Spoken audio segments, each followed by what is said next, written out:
আমার জীবনটারে সাজাতে চাইলা।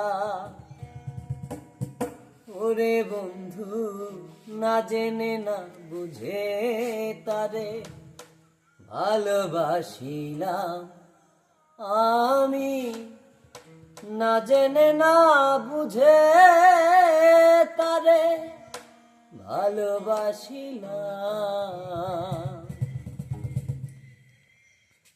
জানতাম না ডাইট পাথরে গড়া